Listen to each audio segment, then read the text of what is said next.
Against the Gods Bab 2039, Hancur.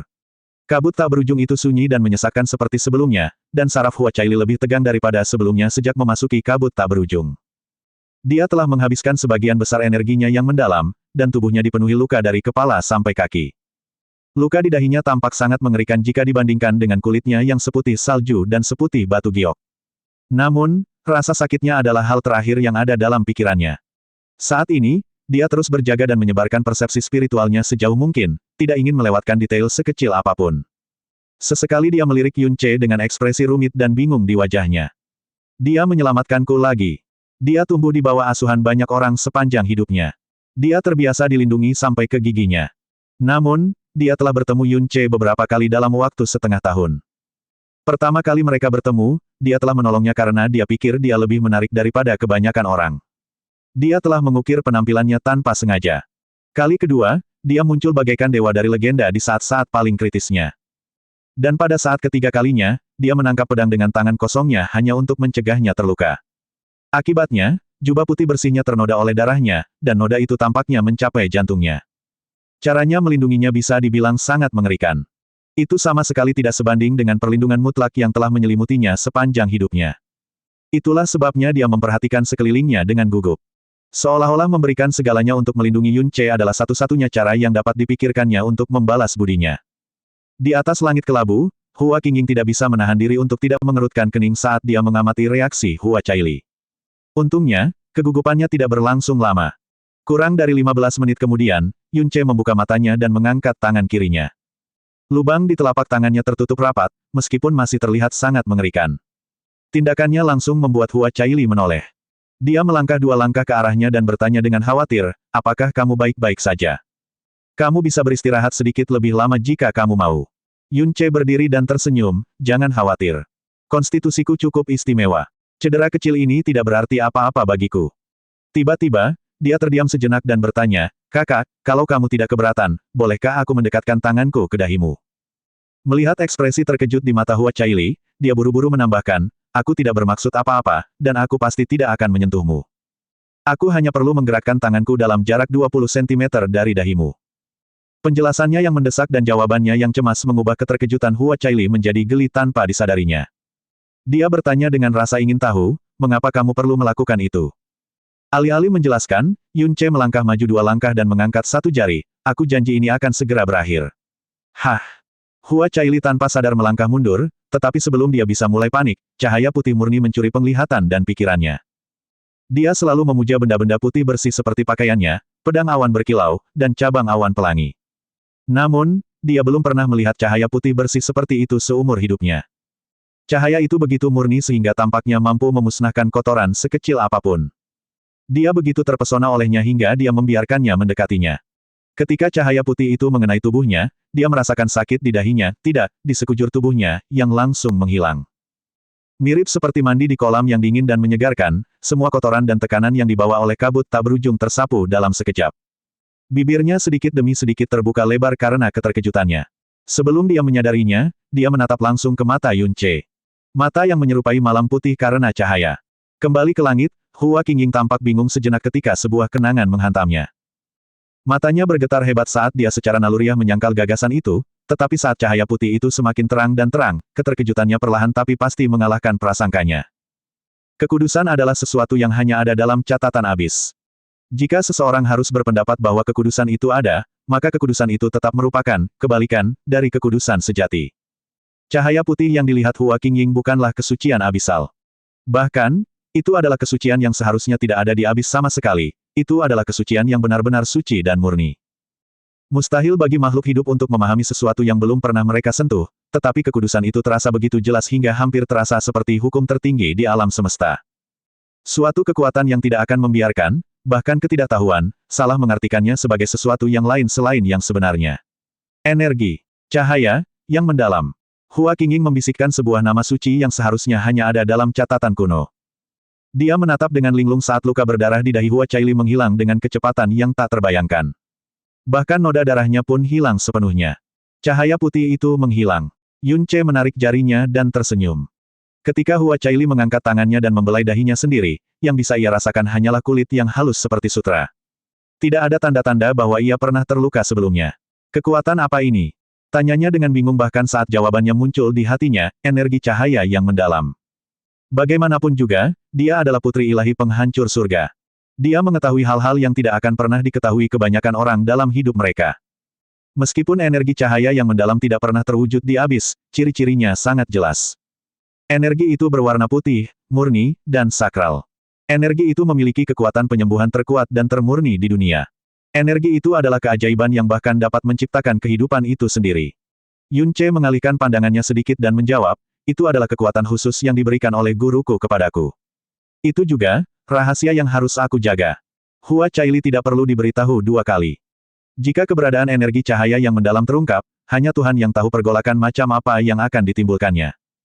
Tidak diragukan lagi itu adalah rahasia yang harus dibawa seseorang ke liang lahat kecuali mereka cukup kuat untuk melindungi diri mereka dari sebagian besar intrik. Mengapa kau menunjukkan rahasia penting seperti itu padaku? Yun Ce tersenyum hangat padanya, guruku mengajarkanku bahwa seseorang harus membalas setetes kebaikan dengan mata air, belum lagi kau telah menyelamatkan hidupku. Membagikan rahasiaku padamu adalah hal yang paling bisa kulakukan untuk membalas kebaikan ini. Tiba-tiba dia menundukkan pandangannya dan tampak merenungkan kata-katanya untuk waktu yang lama. Akhirnya, dia memaksakan diri untuk menahan rasa malunya dan berkata, sebenarnya, alasanku tidak sepenuhnya tanpa pamrih. Meskipun separuh wajahmu tertutup, itu tetap yang terindah, yang paling sempurna. Yang pernah kulihat dalam hidupku. Ketika aku melihat dahimu yang terluka, aku tiba-tiba menyadari bahwa hal yang paling disesalkan di dunia bukanlah hancurnya sesuatu yang paling indah, tetapi noda pada apa yang seharusnya sempurna. Jadi, aku tidak bisa menahan diri untuk tidak. Semacam rasa geli muncul di hati Hua Caili. Dia belum pernah merasakannya sebelumnya, dan dia tidak tahu bagaimana dia harus menanggapinya. Bisakah kamu menjaga rahasiaku, kakak? Bisik Yun Ce, guruku berulang kali memperingatkanku untuk tidak mengungkapkan kekuatan ini terlalu cepat, tapi aku tidak bisa menahan diri di hadapanmu. Saat ini, Hua Caili sepertiga linglung dan 2/3 panik. Dia buru-buru mengangguk dan berkata, jangan khawatir. Kamu mengungkapkan rahasiamu untuk menyembuhkanku. Tentu saja, aku akan membawa rahasiamu ke liang lahat juga. Juga, tegasnya, kamu telah menyelamatkanku lebih banyak daripada aku menyelamatkanmu. Akulah yang seharusnya membalas budi, bukan kamu. Yun Ce tersenyum tetapi tidak mengatakan apapun. Setelah memanggil pedang pembunuh iblis penghancur surga dan kristal jurang besar kembali ke tangannya, dia mengangguk ke Hua Caili dan berkata, aku senang bertemu denganmu di kabut tak berujung, kakak perempuan. Aku tidak akan mengganggu ujianmu lagi. Mari kita bertemu lagi suatu hari nanti. Dia pergi begitu saja. Ada banyak hal yang ingin dikatakan gadis itu kepadanya, tetapi dia tidak punya pilihan selain menyimpannya untuk lain waktu. Dia hanya bisa menatap kosong ke punggungnya sampai dia benar-benar pergi. Tiba-tiba, suara Hua Qingying terdengar di telinganya. Caili, temukan cara untuk bergabung dengannya dalam perjalanannya. Mata Hua Caili bergetar. Ini adalah pertama kalinya dia mendengar suara bibinya sejak melangkah ke kabut tak berujung. Hua Qingying tidak menampakkan dirinya bahkan setelah dia menghadapi banyak krisis dan 2 krisis fatal. Ketidakhadirannya begitu besar sehingga dia mulai bertanya-tanya apakah bibinya benar-benar telah meninggalkannya. Sekarang, dia akhirnya menampakkan dirinya sekali lagi, tetapi bukan untuk menyampaikan kata-kata bijaknya atau menegurnya tentang kesalahan yang telah diperbuatnya, melainkan untuk memintanya menemani seorang pria dalam perjalanannya. Bibi, tanyanya dalam hati. Hua Qingying melanjutkan dengan suara tajam dan dingin, dia tidak hanya tumbuh dari puncak penguasa ilahi menjadi guru ilahi tingkat ketiga dalam waktu setengah tahun, dia juga entah bagaimana mengalahkan dewa setengah tingkat pertama sebagai guru ilahi. Ada sesuatu yang sangat tidak normal dengan energi mendalamnya. Ini belum pernah terjadi dalam sejarah abis. Lagi pula, kamu melihat dengan mata kepalamu sendiri bagaimana dia memanifestasikan 5 elemen saat dia mencapai terobosan.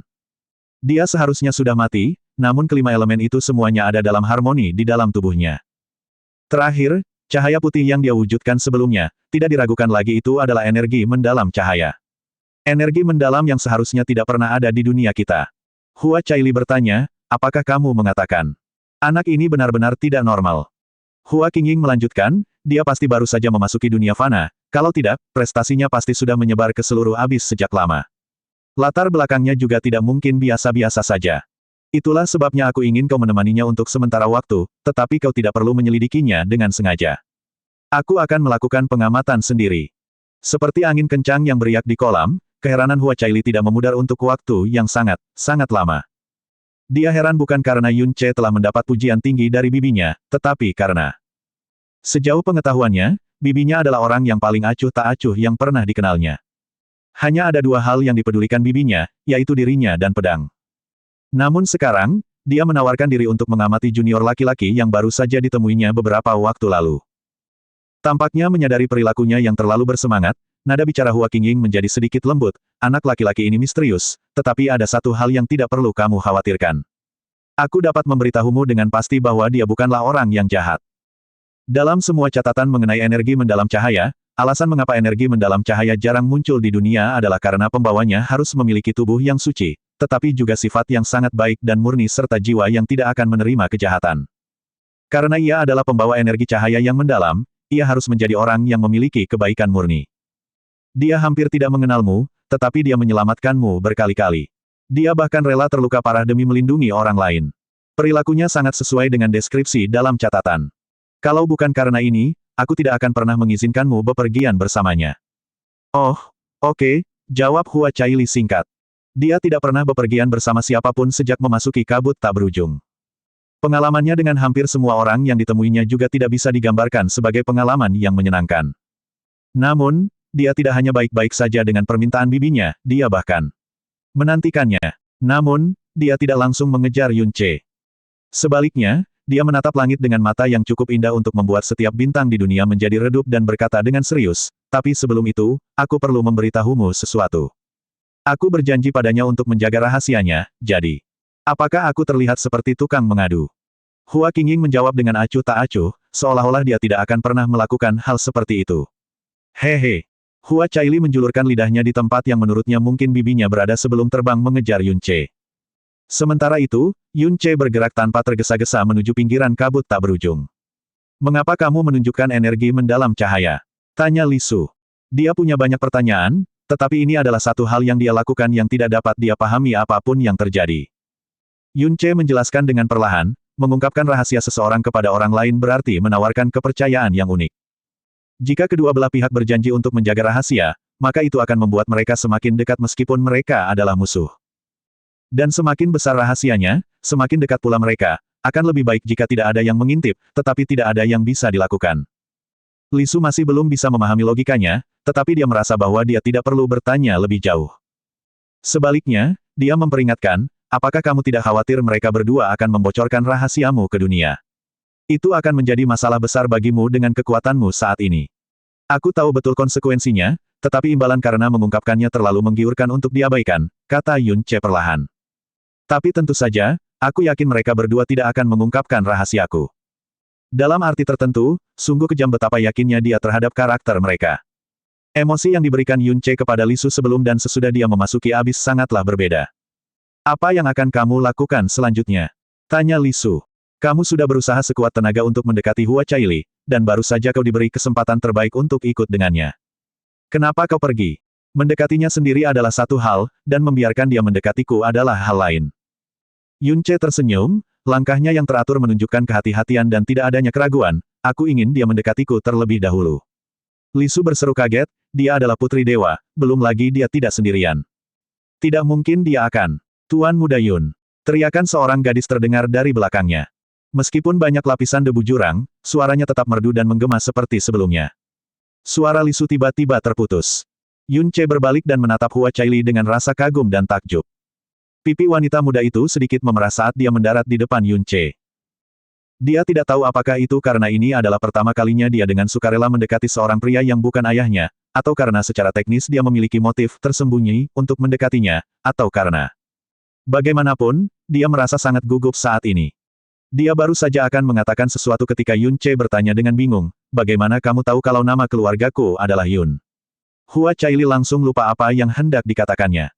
Ketika mengingat-ingat kembali, dia tiba-tiba menyadari bahwa lelaki itu tidak pernah menyebutkan namanya sekalipun selama pertemuan mereka. Kedinginan tiba-tiba wanita muda itu membuat Yun Ce sedikit mengernyit. Dia bertanya dengan setengah serius dan setengah curiga, aku bertanya-tanya bagaimana aku bisa terus bertemu denganmu selama setengah tahun terakhir. Pertama, itu adalah alam jurang kilin, dan sekarang, itu adalah kabut tak berujung. Tunggu sebentar, apakah kamu diam-diam membuntuti dan menyelidikiku selama ini? Li Su. Tidak. Wanita muda itu telah dimanja sepanjang hidupnya. Dia tidak pernah diperlakukan seperti ini sampai hari ini. Seolah-olah seseorang telah menusuk emosinya dengan jarum, dia buru-buru menggelengkan kepalanya dan menyangkal dengan sekuat tenaga, aku tidak melakukannya. Aku tidak akan pernah. Kalau begitu, bagaimana kamu tahu nama keluargaku? Tanya Yun Che lagi. Menyadari betapa mudahnya baginya untuk kehilangan ketenangannya, Yun Che tidak dapat menahan diri untuk mempertanyakan usia dan pengalamannya yang sebenarnya sekali lagi. Aneh, bahkan jika aku berasumsi bahwa dia dimanja seperti putri primal Chaos sejak dia lahir, dia tidak seharusnya bersikap seperti ini. Rasanya seperti saya berurusan dengan seorang gadis berusia 20-an atau bahkan remaja. Sementara itu, Hua Caili masih menjelaskan dirinya sendiri, aku mengetahui bahwa namamu adalah Yun Che di alam jurang kilin, dan... Begitukah? Yun Che sengaja mengulur-ulur waktu dan menatapnya dengan kecurigaan yang lebih dalam, kamu sudah mengenalku sejak lama. Dan kamu bilang kau tidak mengikutiku. Hua Caili tidak pernah menyangka bahwa penjelasannya akan menjadi bumerang. Dia semakin panik dan menggelengkan kepalanya lebih keras, aku benar-benar tidak. Aku. Hahaha. Yun Che tiba-tiba tertawa terbahak-bahak. Begitu tiba-tiba dan tak terduga, membuat Hua Caili tercengang. Aku bercanda. Aku tahu kamu tidak mengikutiku. Yun Che menjelaskan, sekarang setelah kupikir-pikir, alasan kau mengetahui namaku adalah karena kau menyaksikan konferensi Jurang Kilin saat kau tinggal di alam Jurang Kilin, bukan? Kau mungkin menantikan pembukaan alam Dewa Kilin, atau lebih tepatnya, itu satu-satunya hal di tempat itu yang mungkin menarik perhatianmu. Wanita muda itu tidak sempat terkejut dengan seberapa akurat kesimpulannya. Dia buru-buru menganggukkan kepalanya dan memprotes ketidakbersalahannya. Benar sekali. Aku ingin menyaksikan Dewa Kilin yang legendaris dengan mataku sendiri, jadi aku pergi menonton konferensi Jurang Kilin. Begitulah cara aku mengetahui namamu. Dia berhenti sejenak sebelum menambahkan, dan usia. Aku tahu itu, kata Yun Che. Namun, orang luar tidak diizinkan memasuki alam Dewa Kilin. Aku berasumsi kau tidak dapat memenuhi keinginanmu. Setelah berhasil membela ketidakbersalahannya, Hua Caili merasa lega. Ya, itulah sebabnya aku pergi sebelum konferensi Jurang Kilin berakhir. Dia kemudian mengeluh dalam hatinya, aku tidak percaya dia menipuku. Dan Bibi mengira dia adalah pria yang sangat baik. Aku meragukannya. Dia tidak menyadari bahwa dia tidak pernah memberi label pada siapapun, sampai sekarang. Sementara itu, Yun Che mendesah lega dalam hati setelah memastikan bahwa Hua Caili tidak tahu apa yang terjadi di dalam alam Dewa Kilin. Jadi, kenapa kamu memanggilku, kakak? Apakah kamu butuh sesuatu? Tidak. Hua Caili melangkah maju dan menyembunyikan desahan lega. Dia lalu mengedipkan matanya yang berbinar dan melengkungkan bibir mungilnya membentuk senyuman, kabut tak berujung jauh lebih menakutkan dari yang kubayangkan. Jika bukan karenamu, aku mungkin sudah. Baik luka-lukaku maupun energiku yang mendalam belum pulih sepenuhnya, dan aku tidak yakin bisa melanjutkan penjelajahanku sendirian. Jadi, bolehkah aku memintamu untuk menemaniku dalam perjalananku untuk sementara waktu? Dia mungkin tidak menyadarinya, tetapi bahasa tubuhnya mengatakan semuanya. Bab 2040, Bimbingan Halus.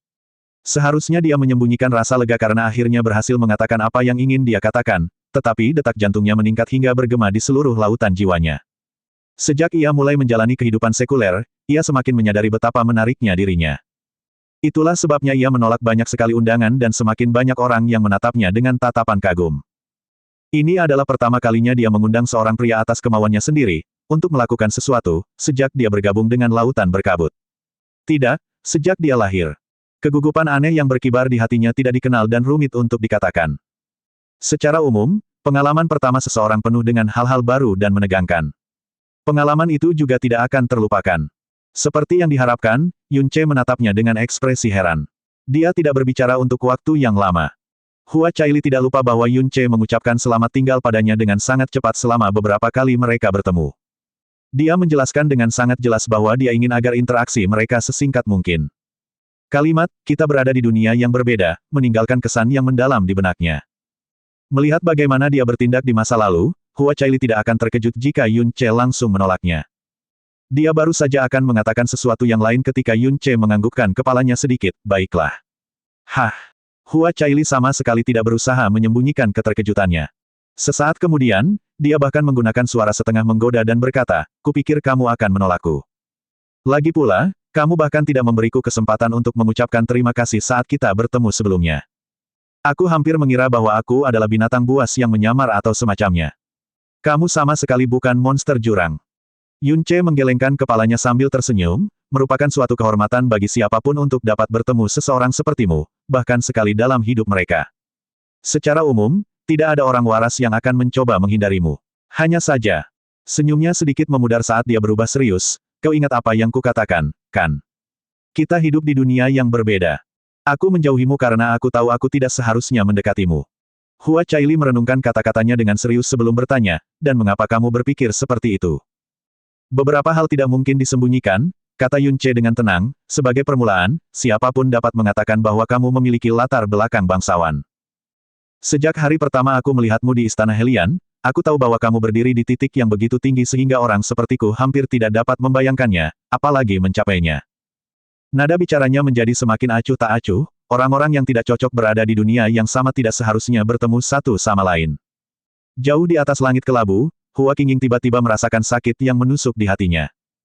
Dia tahu bahwa Yun Ce sedang menceritakan kepada Hua Caili sebuah kebenaran hidup yang kejam, yang tidak mau diakui oleh banyak orang. Itu adalah kebenaran yang hanya bisa dipahami oleh orang yang telah terkuras oleh waktu atau mengalami banyak tragedi, jadi dia tidak menyangka akan mendengarnya dari seorang anak muda yang bahkan belum berusia 60 tahun. Seorang anak muda yang seharusnya dipenuhi dengan kesombongan dan kenaifan masa muda. Ambil contoh Hua Caili, dia mungkin bisa memahami konteks dangkal dari kata-kata Yun Ce, tetapi tidak bisa memahami makna dan kebenaran di baliknya. Kau berkata begitu, tapi kita berdua hidup di dunia yang dikenal sebagai abis, bukan? Bagaimana kita bisa hidup di dunia yang terpisah? Hua Caili berkedip dan membantah dengan tidak setuju, dan jika itu yang kau pikirkan, lalu mengapa kau setuju untuk menemaniku sekarang? Aku yakin kau akan menolak ajakanku, kau tahu. Kamu penyelamatku. Bagaimana mungkin aku menolak permintaanmu? Yun Ce menjawab dengan nada tulus, lagi pula, aku cukup yakin bahwa seorang wanita bangsawan sepertimu tidak mungkin diizinkan menjelajahi dunia tanpa dilindungi oleh satu atau dua pengawal yang kuat. Itulah mengapa aku merasa seperti orang yang suka ikut campur sebelumnya. Aku yakin pengawalmu akan menyelamatkanmu dari bahaya. Mata Hua Caili membelalak saat menyadari hal itu. Tidak heran. Tapi kurasa aku salah. Kau benar-benar menjelajahi dunia sendirian. Kesalahpahaman Yun Ce dapat dimengerti. Bagaimanapun, Hua Caili pasti akan mati di tangan Fan Qingzu jika dia tidak turun tangan pada saat-saat terakhir. Bibiku bilang kalau petualangan di mana kamu selalu punya seseorang untuk diandalkan, manfaatnya sedikit dan hampir tidak bisa dihitung sebagai petualangan sejati. Jadi, dia mengedipkan bulu matanya yang seperti sayap kupu-kupu dan terdiam. Dia sendiri tahu bahwa dia pembohong yang buruk, jadi dia langsung memotong pembicaraannya di tengah jalan dan membiarkan Yun Ce menilai apa yang dia mau. Itu tidak akan dianggap sebagai kebohongan. Jadi begitu, bibimu. Bibiku juga guruku. Dialah yang mendorongku dalam petualangan ini. Hua Caili berjalan di samping Yun Ce dan bertanya, jadi, apakah kita sekarang menjadi teman? Yun Ce mengangguk dengan serius, iya. Mata ganti mata, nyawa ganti nyawa. Aku akan melakukan apapun yang aku bisa untuk melindungimu sampai kamu pulih sepenuhnya. Meskipun dia setuju, Hua Qingying dapat mengetahui bahwa Yun Ce sedang menarik garis batas yang jelas antara Hua Caili dan dirinya sendiri. Biasanya, kebanyakan orang akan mendekati Hua Caili dengan segala macam tipu daya. Bagaimanapun, kecantikan dan pendidikannya tidak ada duanya. Sedangkan Yun Ce menghampiri Hua Caili, namun niatnya justru bertolak belakang. Mungkin catatan itu benar. Seorang pembawa energi cahaya yang mendalam benar-benar tidak dapat menahan sedikit pun noda kegelapan dalam jiwanya. Oh benar, aku belum menanyakan namamu, kakak. Sedikit harapan mengalir ke mata Yun Ce yang cerah dan jernih. Hua Caili melangkah maju beberapa langkah sehingga dia hanya bisa melihat punggungnya, namaku Ku Yixin. Dia menambahkan sesuatu yang kedengarannya tidak perlu setelah beberapa saat, bibiku juga yang memberiku nama. Bang! Terdengar suara ledakan keras saat dua binatang buas tingkat awal Master Ilahi meledak berkeping-keping jauh sebelum mereka bisa mendekati mangsanya. Yun Ce dengan hati-hati mengamati sekelilingnya sebelum perlahan-lahan menurunkan lengannya. Jadi, alasanmu tinggal di alam jurang kilin dan berpartisipasi dalam konferensi jurang kilin itu adalah untuk membalas budi putri itu. Hua Caili terus-menerus menghujani Yun Ce dengan berbagai pertanyaan. Kemunculan tiba-tiba dari binatang buas itu sama sekali tidak mampu meredam suasana hatinya. Badai pasir di luar alam jurang kilin cukup berbahaya, dan aku terluka parah saat itu. Jika Yang Mulia tidak menyelamatkanku, aku akan terjebak dalam badai pasir itu lebih lama lagi, jawab Yun Ce dengan acuh tak acuh. Jadi, aku bergabung sementara dengan Kekaisaran Helian dan memenangkan hak bagi mereka untuk memasuki alam Dewa Kilin. Jadi begitu. Dan kukira kau adalah pendampingnya, Hua Caili berkomentar sambil tersenyum. Yun Ce menatapnya dengan heran dan bingung, mengapa kamu berpikir seperti itu? Alisnya berkerut nakal saat melihatnya, karena kalian berdua sangat dekat dan... Anggap saja banyak orang yang berpikiran sama, aku yakin. Dia tidak pernah merasa begitu rileks sejak memasuki kabut tak berujung. Bahkan matanya tampak seperti jutaan bintang yang menyatu dalam kedalamannya. Ketika dia bertarung sendirian di kabut tak berujung, dia harus tetap waspada setiap menit, setiap detik. Jika dia menurunkan kewaspadaannya sedikit saja, ada kemungkinan dia akan disergap oleh monster jurang. Seolah itu belum cukup, setiap napas yang dia hembuskan di tempat ini seperti mencoba mengarungi rawa abu-abu yang tebal dan berat tanpa ujung yang terlihat. Sekarang setelah ia memiliki pasangan, tekanan yang ia rasakan berkurang drastis. Perbedaan antara harus tetap waspada tanpa istirahat, dan memiliki seseorang yang mengawasi saat beristirahat, bagaikan siang dan malam. Konyol. Yun Che tersenyum dan menggelengkan kepalanya tak percaya, dia seorang putri, dan aku hanyalah rumput liar tak berakar yang tertiup ke alam jurang kilin oleh badai pasir. Jalan kita tidak akan pernah bertemu jika bukan karena kebaikannya. Saya melihat bahwa Anda sangat menghargai kebaikan dan timbal balik. Hua Caili merasa langkah kakinya jauh lebih ringan tanpa beban kematian dan bahaya yang menekannya. Ngomong-ngomong, apakah Anda dapat bertemu dengan Dewa Kilin yang legendaris saat Anda menjelajahi alam Dewa Kilin?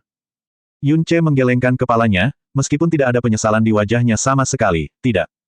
Awalnya aku tidak tertarik dengan alam Dewa Kilin. Satu-satunya alasan aku berpartisipasi dalam konferensi Jurang Kilin adalah untuk membalas kebaikan yang mulia. Setelah keluarga kekaisaran masuk, aku tinggal selama beberapa jam dan meninggalkan tempat itu sesudahnya. Ah! Sekarang giliran Hua Caili yang terkejut, kamu baru saja pergi. Apakah sang putri tidak berusaha mengubah pikiranmu? Keluarga kekaisaran dan terutama dirinya pasti sangat enggan membiarkanmu pergi. Yun Che menggelengkan kepalanya, aku sudah membayar lunas semua kebaikan yang telah mereka berikan kepadaku. Karena itu, tidak ada alasan bagiku untuk tetap tinggal di alam Jurang Kilin. Namun, seperti yang kau bayangkan, aku juga meramalkan bahwa dia mungkin akan melakukan segala cara untuk membujukku agar tetap tinggal. Dia pasti akan sedih jika aku menolaknya di hadapannya. Selain itu, guruku mengajarkan bahwa seorang pria boleh membunuh seorang wanita, tetapi dia tidak boleh menyakiti hatinya. Itulah sebabnya aku tidak punya pilihan selain pergi tanpa mengucapkan selamat tinggal. Oh, jadi begitu. Hua Caili memiringkan kepalanya sedikit sambil berusaha sebaik mungkin mencerna kata-kata Yun Che. Dia mempunyai banyak sekali pertanyaan yang ingin ditanyakan pada Yun Che. Begitu banyaknya sampai-sampai dia bahkan tidak tahu harus mulai dari mana. Tidaklah berlebihan jika dikatakan bahwa dia adalah orang yang penuh keingintahuan. Bahkan bibinya pun penasaran tentang dia. Setelah lama terdiam, gadis itu tiba-tiba bertanya, "Oh benar, dari mana asalmu, Tuan Muda Yun? Dan mengapa kamu sendirian?" "Asalku." Yun Che menggelengkan kepalanya, "Aku tidak berasal dari manapun." "Kamu dari, entah dari mana?" Hua Caili tidak bisa memahami kata-katanya, "Apa maksudmu? Kamu pasti berasal dari suatu tempat. Seperti, di mana rumahmu? Siapa orang tuamu? Apakah kamu punya keluarga?" Yun Che menatap lurus ke depan, "Aku, tidak punya rumah. Aku juga tidak punya teman atau keluarga di dunia ini." Itu adalah kebenaran. Rumahnya, teman-temannya, dan keluarganya semuanya berada di sisi lain abis. Tidak ada satu kata pun yang merupakan kebohongan. Tentu saja Hua Caili salah menafsirkan maksudnya. Dia pikir dia menjawab kebenaran yang paling kejam dengan suara yang paling tenang. Hua Caili menoleh dan menatapnya langsung. Bintang-bintang di matanya tampak seperti akan hancur berkeping-keping, dan suaranya menjadi jauh lebih lembut dari sebelumnya. Apakah mereka mengalami sesuatu yang buruk? Lelaki di hadapannya itu menggelengkan kepalanya lagi dan menjawab dengan tenang seperti sebelumnya, "Aku tidak pernah punya rumah sejak aku datang ke dunia ini. Mengenai teman dan keluarga, aku bahkan belum pernah bertemu mereka. Itulah sebabnya aku bilang aku datang dari mana-mana. Kamu pikir sesuatu yang buruk terjadi pada mereka, tapi aku tidak pernah punya rumah, teman, atau keluarga sejak awal, jadi bagaimana mungkin sesuatu yang buruk terjadi pada mereka? Kehilangan itu menyakitkan, tetapi itu berarti aku akan kehilangan sesuatu. Namun, tidak ada siapa-siapa untukku di abis ini, dan tidak ada tempat untukku kembali." Suaranya tetap tenang dan acuh tak acuh seperti biasanya, tetapi napas Hua Caili tercekat di tenggorokannya, dan jantungnya terasa seperti ditusuk kail berduri. Rasa sakitnya tak tertahankan. Yun Che tiba-tiba berbalik dan menyeringai padanya, kedengarannya cukup menyedihkan, bukan? Hahaha. Sejujurnya aku tidak merasakan apa-apa. Lagi pula, aku sudah seperti ini sejak aku datang ke dunia ini. Aku sudah lama beradaptasi dengan ini. Bintang-bintang di matanya hanya tampak semakin terpecah-pecah. Dalam hati, Yun Che kembali mengejek kenaifan Hua Caili. Gadis yang sangat tegas. Dia sama sekali tidak cocok menjadi putri dewa. Butuh waktu lama bagi seseorang seperti dia untuk menjadi dewasa. Tapi ini sempurna untuknya. Namun, dia tidak dapat menahan rasa bingungnya. Dari informasi yang dia peroleh dari alam Jurang Kilin dan beberapa ingatan yang dia dapatkan dari kepala Meng Jianzu, putri Dewa Kaca Pelangi dari Kerajaan Dewa Pemecah Langit telah ada setidaknya selama ribuan tahun. Secara harfiah, tidak ada seorang pun yang dia kenal yang berusia beberapa ribu tahun akan berempati dengan masa lalu tragis orang lain. Sialnya, orang-orang itu bisa berjalan melintasi lautan mayat seperti berjalan-jalan di taman. Tidak peduli seberapa terlindunginya Hua Caili, meskipun ini adalah pertama kalinya dia berhubungan dengan dunia sekuler, dia pasti sudah hidup selama beberapa ribu tahun, bukan? Apakah mungkin seseorang setua itu bisa begitu naif mengenai sifat manusia dan hukum bertahan hidup yang sangat ketat? Mungkin dulu aku pernah mengalaminya, gumamnya santai.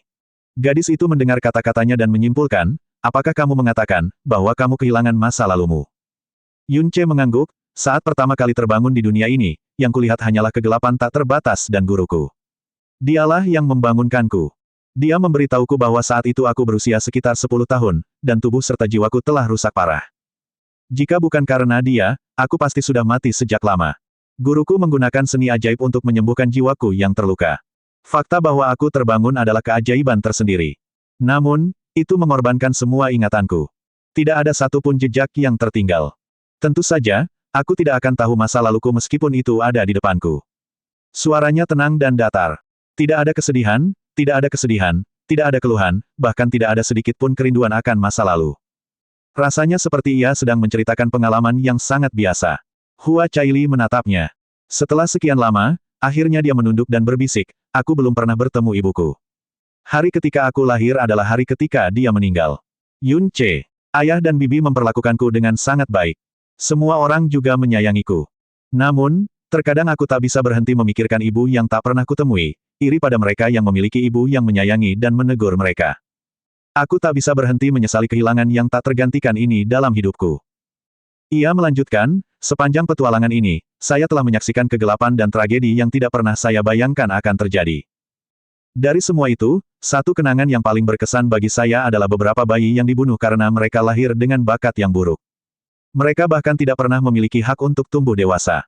Tragedi jauh lebih berdampak ketika seseorang menyaksikannya dengan mata kepala sendiri. Namun, sebagian besar orang yang tinggal di abis yang kejam ini sudah terbiasa dengan hal itu.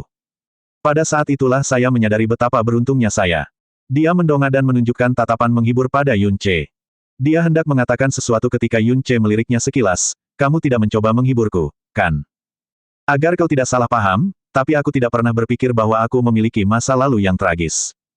Bahkan, aku selalu berpikir bahwa aku adalah pria paling beruntung di seluruh dunia. Pertama-tama, aku mendapat kesempatan kedua dalam hidup. Kedua, aku bisa bertemu dengan guruku. Itu adalah keberuntungan yang tidak akan pernah bisa diraih oleh banyak orang bahkan jika mereka bereinkarnasi selama 10.000 kehidupan. Ketika dia mengucapkan kata, Tuan, tanpa sadar dia menegakkan tulang belakangnya dan sedikit mengangkat kepalanya. Pria itu telah menghadapi bahaya yang paling serius tanpa mengedipkan mata, tetapi sekarang matanya jelas bersinar dengan rasa hormat yang dalam. Gurumu pasti orang yang luar biasa. Hua Caili merendahkan suaranya dan bertanya dengan ragu-ragu sekaligus hati-hati, apakah dia terkenal? Pasti dia terkenal, kan? Jauh di atas langit, Hua Qingying memusatkan seluruh perhatiannya pada Yun Ce. Dia tidak akan membiarkan sedikit pun bahasa tubuh lolos dari genggamannya. Yun Ce adalah orang yang mengalahkan seorang praktisi mendalam alam kepunahan ilahi sebagai seorang guru ilahi. Dia juga orang yang memiliki 5 elemen dalam tubuhnya termasuk energi mendalam cahaya. Mengatakan bahwa dia sangat ingin tahu siapa gurunya adalah pernyataan yang meremehkan abad ini. Bahkan dengan pengetahuannya yang luas dan mendalam, dia tidak dapat membayangkan satu orang pun yang dapat menandingi kekuatan mereka. Tidak seorang pun. Yun Ce menggelengkan kepalanya dan berkata perlahan, aku berutang nyawaku padamu, saudariku, jadi aku tidak seharusnya menyimpan rahasia darimu. Namun, salah satu dari sedikit hal yang diminta tuanku dariku meskipun aku berutang segalanya padanya, adalah bahwa aku tidak boleh mengungkapkan identitasnya. Hua Caili yang terkejut pun buru-buru meminta maaf, maafkan aku. Aku sudah bertindak terlalu jauh. Rasa sesal tampak di wajah Yun Ce. Setelah ragu sejenak, dia menjawab, tuanku bukan dari dunia ini. Bahkan, dia bukan manusia. Dia hanyalah sisa-sisa jiwa. Dia tidak memiliki kontak dengan dunia saat ini selain aku, jadi tentu saja kamu belum pernah mendengar tentangnya. Itu adalah suatu kebetulan dan momen kebaikan bahwa dia memilih untuk menyelamatkanku, dan hanya itu yang dapat kukatakan padamu, saudariku. Kuharap kamu tidak keberatan. Nada bicaranya penuh permintaan maaf, dan itu membuat Hua Caili merasa hangat sekaligus sedikit panik. Dia menggelengkan kepalanya dengan rasa bersalah sambil berkata, tentu saja kamu harus mematuhi ajaran gurumu. Ini wajar saja. Jadi, bagaimana keadaan gurumu saat ini? Yun Ce tersenyum acuh tak acuh, dia menghilang setelah memberikan segalanya kepadaku. Sejak saat itu, aku telah sendirian selama bertahun-tahun. Di langit, Hua Qingying mengerutkan kening dalam-dalam dan bergumam pada dirinya sendiri, jiwa kuno. Pada zaman dahulu kala, banyak dewa dan iblis telah jatuh ke dalam abis. Hingga debu jurang mulai menipis, dan jiwa-jiwa kuno muncul, beberapa dari mereka hampir tidak mampu mempertahankan eksistensi mereka. Meski begitu, sebagian besar dari mereka binasa sebagaimana mestinya, meskipun banyak yang meninggalkan pecahan jiwa mereka melalui berbagai metode. Dahulu kala, jiwa-jiwa kuno cukup umum. Ribuan tahun berlalu, dan mereka semakin sedikit jumlahnya hingga hampir mustahil untuk menemukannya. Jika Guru Yun Ce benar-benar merupakan jiwa kuno yang tidak pernah menunjukkan dirinya di dunia nyata, itu tentu akan menjelaskan kekuatan aneh, jika tidak bisa dikatakan mustahil, yang dimilikinya. Di ujung timur tempat tembok kekacauan primal berdiri, Qiu Yao, Qianye Yinger dan Sui Meiyin berdiri dengan ekspresi tegas di wajah mereka. Setiap saksi, setiap laporan resmi, dan setiap pecahan planet yang dihasilkan dari gelombang kejut yang mengerikan, semuanya menunjukkan bahwa suara itu bukan berasal dari planet atau alam bintang tertentu, melainkan dari tembok kekacauan primal itu sendiri. Sui Meiyin mengulurkan tangan dan mengetukkan World Piercer yang tidak bercahaya itu ke dinding primal chaos. Beberapa saat kemudian, dia berbisik, strukturnya terlihat sempurna, tetapi dinding primal chaos biasanya akan menyembuhkan dirinya sendiri dalam hitungan napas jika rusak. Tidak ada cara untuk mengetahui apakah itu rusak sekarang. Posisi ini, Qianye Yinger menghela napas pelan. Posisi ini hampir sama dengan tempat kembalinya Kaisar Iblis Pemalu Surga. Mungkinkah dia dan Dewa Iblisnya? Itu tidak mungkin. Qiu Yao menolak hipotesisnya sebelum dia bisa menyelesaikannya, alasan mengapa Kaisar Iblis Pemalu Surga dan Dewa Iblisnya mampu bertahan hidup di luar Primal Chaos begitu lama adalah berkat World Piercer. Alasan mengapa dia akhirnya mampu menembus tembok Primal Chaos dan kembali juga berkat World Piercer. Sebelum Kaisar Iblis Pemalu Surga pergi, dia meninggalkan World Piercer. Tanpa World Piercer, hanya masalah waktu sebelum ruang yang mereka ciptakan untuk bertahan hidup di lingkungan yang keras di luar Primal Chaos runtuh. Bertahun-tahun telah berlalu sejak saat itu, dan sangat tidak mungkin ada di antara mereka yang masih hidup. Dia sengaja menghindari menyebut Jasmine karena dia jauh lebih lemah daripada Kaisar Iblis Pemalu Surga atau Dewa Iblis. Dia mungkin sudah mati saat dia dikeluarkan dari Primal Chaos. Bahkan jika mereka masih hidup, Kaisar Iblis Pemalu Surga tidak memiliki kekuatan yang diperlukan untuk menembus dinding kekacauan primal untuk kedua kalinya tanpa World Piercer. Perkataan Qiu Yao sudah diketahui oleh semua orang di kelompok mereka. Baik Qianye Yinger maupun Sui Meiyin tidak dapat membantahnya. Kaisar Iblis Pemalu Surga telah menyegel kehancuran dirinya dan bawahannya saat dia memilih meninggalkan Primal Chaos tanpa membawa World Piercer bersamanya. Sepertinya kau sudah punya jawabannya, kata Qianye Yinger. Qiu Yao mengangguk. Saya mencoba mencari-cari di dalam ingatan Kaisar Iblis Nirvana, dan saya menemukan bahwa fenomena ini sebenarnya tidak terlalu jarang terjadi di zaman kuno. Setiap 6 juta tahun atau lebih, sesuatu seperti ini akan terjadi entah karena beberapa benda asing telah menabrak dinding kekacauan primal, atau karena pusaran spasial telah bersentuhan dengannya dan menyebabkan ledakan dimensi.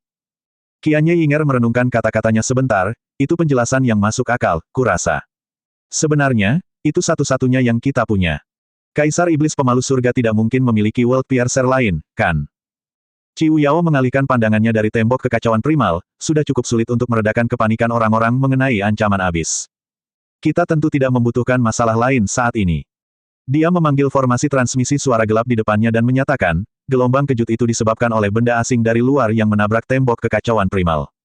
Sekarang sudah mereda sepenuhnya, dan itu tidak akan terjadi lagi.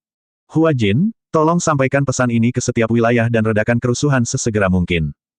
Setelah menyingkirkan formasi mendalam itu, Qiu Yao membalikkan punggungnya ke arah tembok kekacauan primal dan berkata, tembok kekacauan primal adalah sesuatu yang berada di luar hukum. Kita bisa menghabiskan sejuta tahun untuk mempelajarinya dan tidak menemukan apapun, jadi mari kita tinggalkan ini dan kembali sekarang. Qianye Yinger dan Sui Meiyin tidak berkata apa-apa. Mereka pun pergi, tetapi mereka semua menyimpan berbagai macam pikiran. Sepanjang hidupnya, Qiu Yao tidak pernah membuat keputusan dengan mudah. Dia mungkin telah mengidentifikasi alasan yang paling mungkin dan tepat untuk gelombang kejut yang tidak diketahui itu, tetapi pikirannya masih berpacu di bawah arus. Sebagai pembawa pecahan ingatan Kaisar Iblis Nirvana, pengetahuannya jauh melampaui siapapun di dunia saat ini. Dia tahu bahwa bahkan Dewa Penciptaan dan Kaisar Iblis kuno pun tidak akan mampu menembus tembok kekacauan primal. Menurut pecahan ingatan Kaisar Iblis Nirvana, hanya ada 3 kekuatan yang dapat menembus tembok kekacauan primal. Mereka adalah pedang leluhur penghukum surga, penusuk dunia, dan roda bayi jahat dari segudang kesengsaraan. Pedang leluhur penghukum surga telah lenyap tanpa jejak sejak zaman dahulu. World Piercer saat ini dipegang oleh Sui Meiyin, tetapi kekuatannya telah terkuras sepenuhnya. Adapun roda bayi jahat dari segudang kesengsaraan. Napas Ciu Yao tercekat sesaat sebelum dia menyingkirkan pikiran itu. Roda bayi jahat dari segudang kesengsaraan dan pembawanya, Jasmine, telah tersingkir dari kekacauan primal, dan jauh lebih lemah daripada saat puncaknya karena kemunduran aura kekacauan primal yang tidak normal. Jasmine cukup kuat untuk membunuh seorang kaisar dewa saat itu, tetapi dia sama sekali tidak mendekati level Mo Beichen, seorang dewa setengah. Ini berarti bahwa bayi jahat di era ini jauh lebih lemah daripada dewa setengah. Dibandingkan dengan dewa iblis, dia mungkin hanya setitik debu. Mustahil bagi bayi jahat yang lemah ini untuk bisa bertahan hidup di luar dunia primal chaos, apalagi melepaskan ledakan kekuatan yang cukup kuat untuk mengguncang tembok primal chaos. Itu sungguh mustahil. Ciu Yao menghela napas dalam-dalam dan berusaha sekuat tenaga menyingkirkan pikiran-pikiran yang menyimpang. Ancaman abis masih menghantui mereka seperti guilotin, Yun Ce masih berjuang sendirian di dunia yang benar-benar asing, dia berdoa agar ini menjadi akhir dari malapetaka mereka, bukan hanya untuk dirinya sendiri, tapi juga seluruh alam semesta. Tidak jauh dari sana, Sui Meiyin menggenggam erat-erat World Piercer. Entah mengapa lautan jiwanya bergetar. Apakah hanya aku? Atau apakah World Piercer bergetar ketika aku menyentuhkannya ke dinding primal chaos tadi?